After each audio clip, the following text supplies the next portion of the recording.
Tim, the first question, because it sprang to mind, is why would you want to write a book about things that never happened? Make Bath better, probably. That's a good idea, isn't it? Um, well, let me tell you the short version of the story of why this book came about. Julian Orbach, who's a very close friend of mine, living with me in Bradford on Avon, he lives on Tory. He had a really bad heart attack in January. I was with him on that morning. He went home and he had a really, really bad attack. And he was only brought back to life by an electrician who was in the house next door.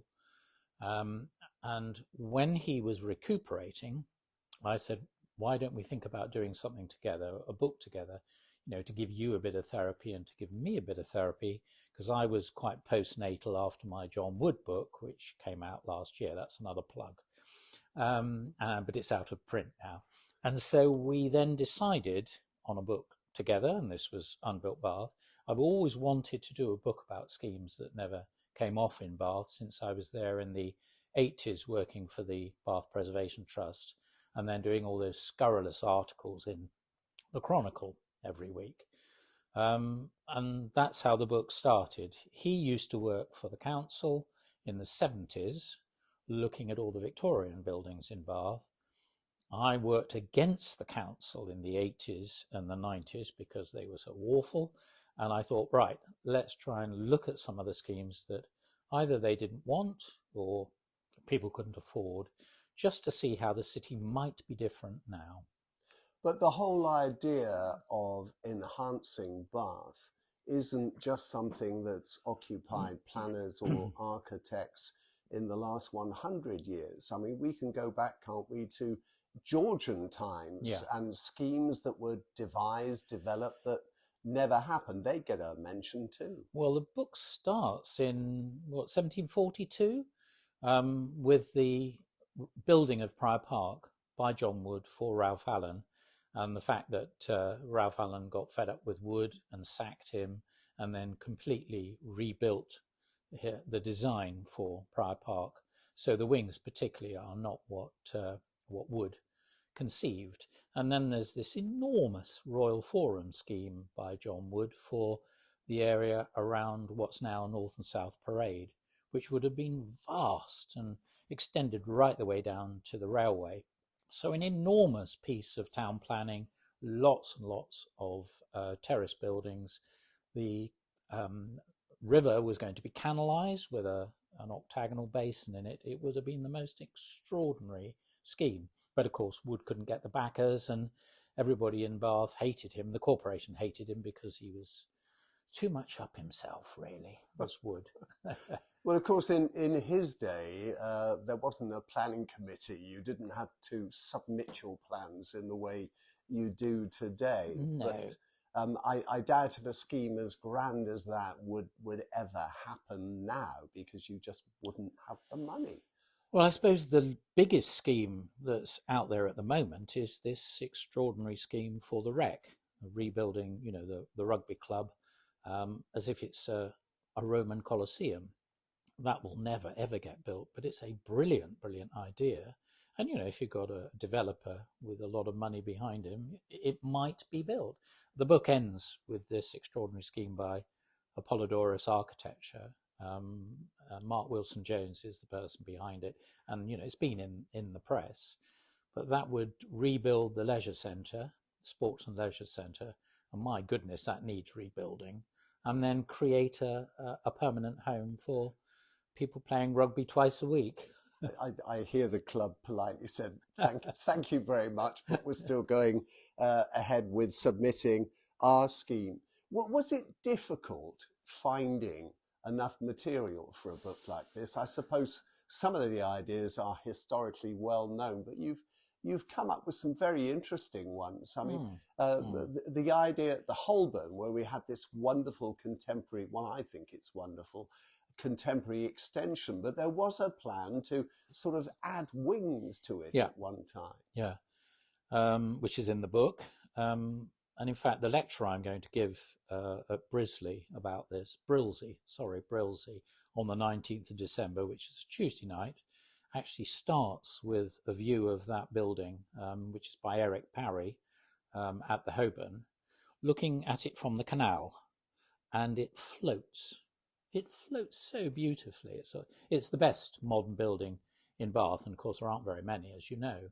But the trouble is that when you walk round the side, you see that it's had to be tacked on to the back of the existing building, and that looks really awful. And that's the problem with Bath, because it's so much of a piece stylistically and in terms of materials. You get a new building and it's really difficult to marry it with the old. So if it had been me, what I'd have done is what they've done at the Dulwich Picture Gallery in London. Have a walkway, glass and steel walkway from the back of the building, and then build a new building separate from it so that it could stand in the garden as a standalone piece of architecture. Much better, much better. You do both suggest that contemporary architecture seems to work better on the outskirts of Bath rather than in the historical Georgian centre. Yeah, I mean, they've tried to make it work at the Thermae Spa at the end of Bath Street, and I think that's well done. The trouble is you can't really see it as a modern building because it's hemmed in by all of the Georgian buildings.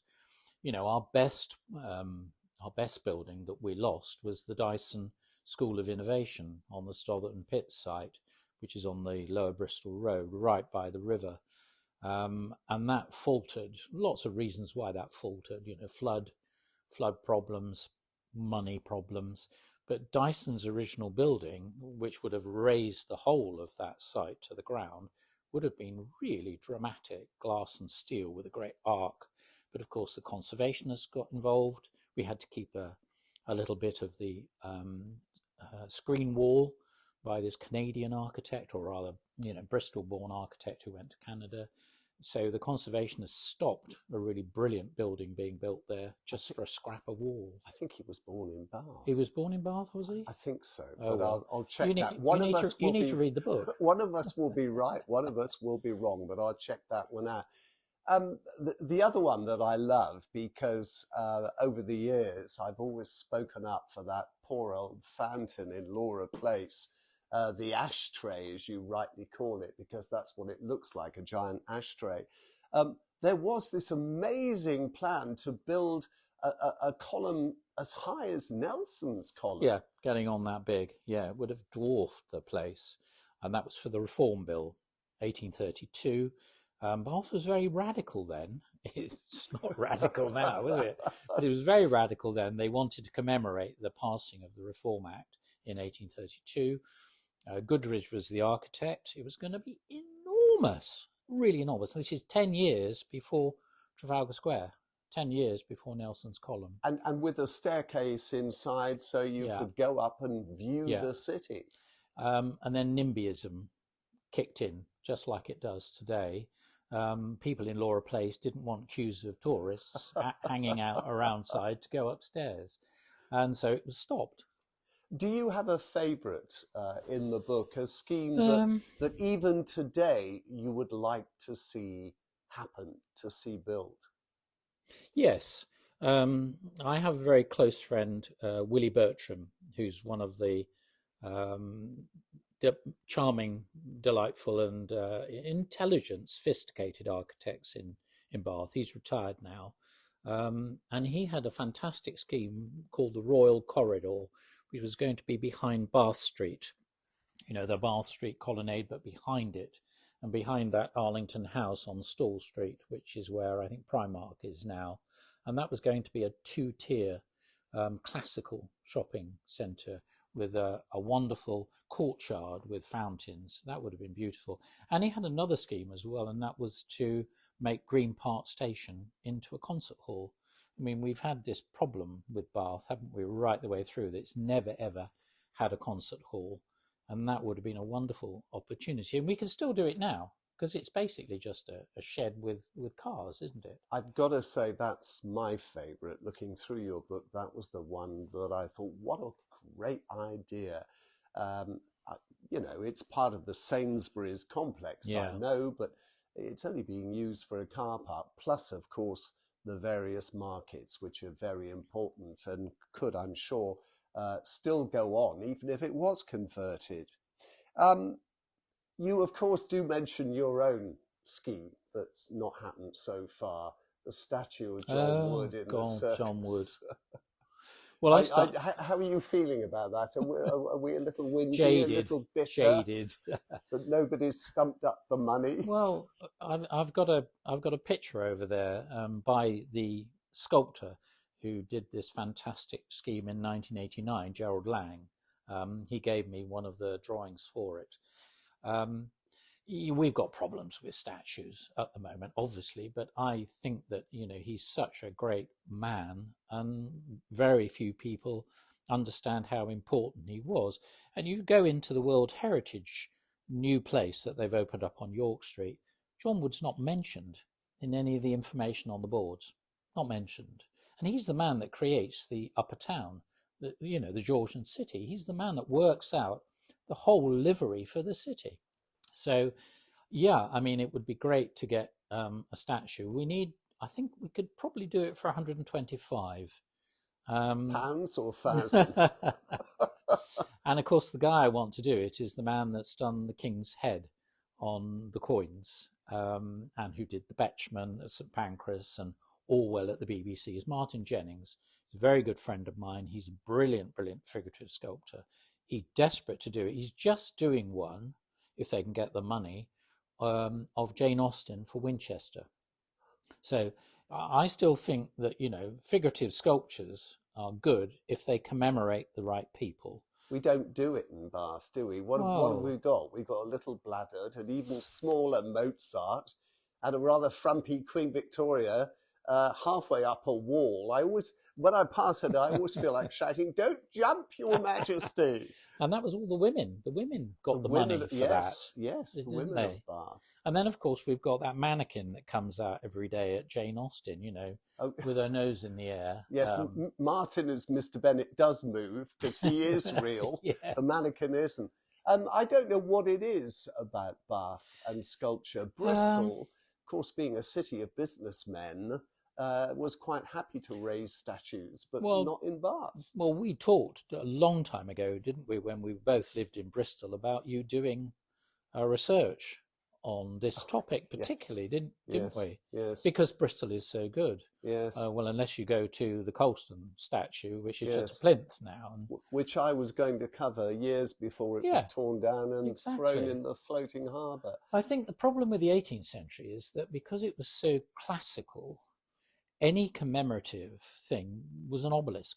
So you've got an obelisk in Orange Grove and you've got an obelisk in Queen Square. So we didn't really have that idea. The other thing is that people came to Bath and then went.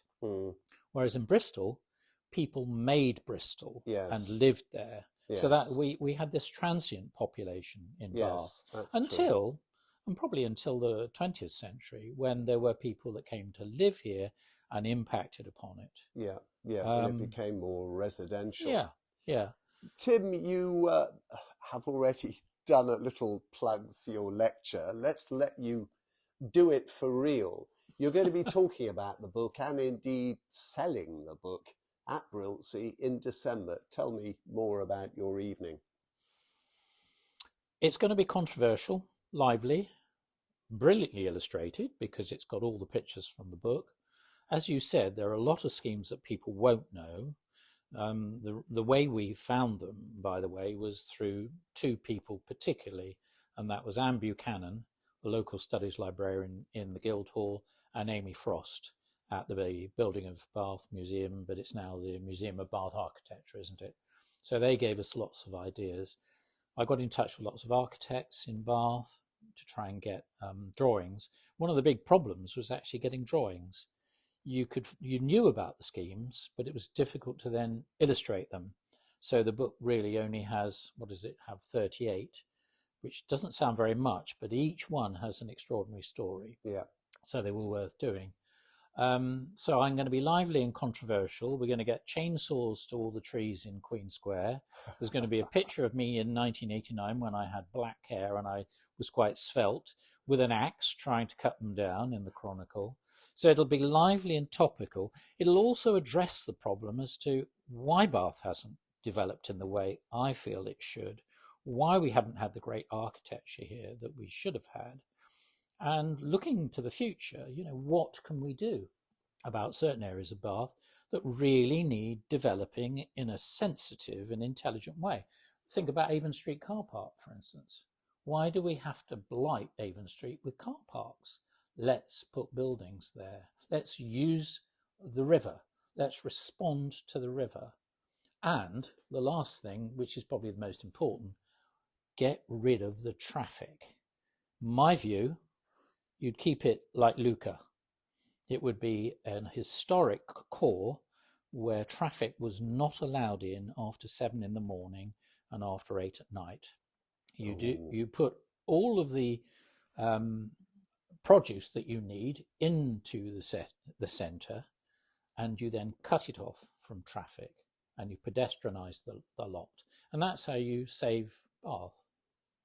Interesting point of view, which I'm sure will be challenged by various people. We hope so. Now listen, at the end of the interview, I will give the full details of the lecture, when it is, how much it is, and the fact that the book will be on sale there.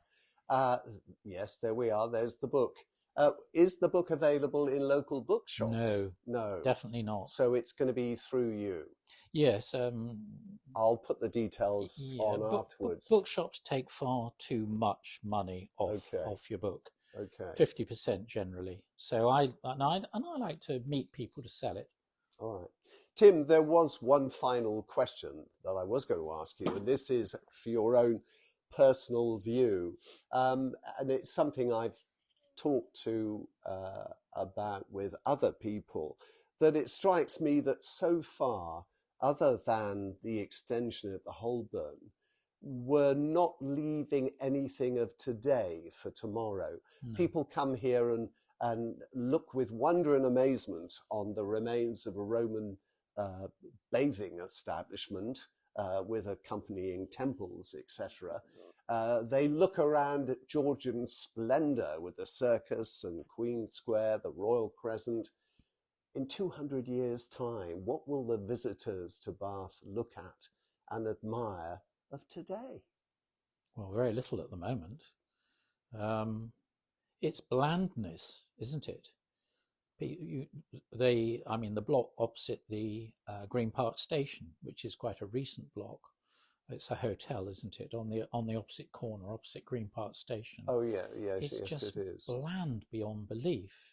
The problem is, as we've said before, great hotel, I'm sure. Yeah. Just talking about I'm not talking about the hotel itself, but the building is just awful. And Bath creates its own problems because it's all Georgian, because it's all Bath stone. And we had this problem in the 50s and 60s where everything was built in reconstructed Bath stone, which doesn't weather. What we need is really, really good modern buildings by great architects, but in the right place. And it has to be outside the envelope. And that's why it was such a shame that the Dyson building didn't get built on the Lower Bristol Road. That's the way to do it. Or if you've got a new building in a virgin site but close, make sure it's a standalone building. As I said earlier about the Holborn, we need to look at a building and look at it in the round, not as if it's been tacked on. The Podium's another obvious place, isn't it? The Podium has a long history, mostly bad.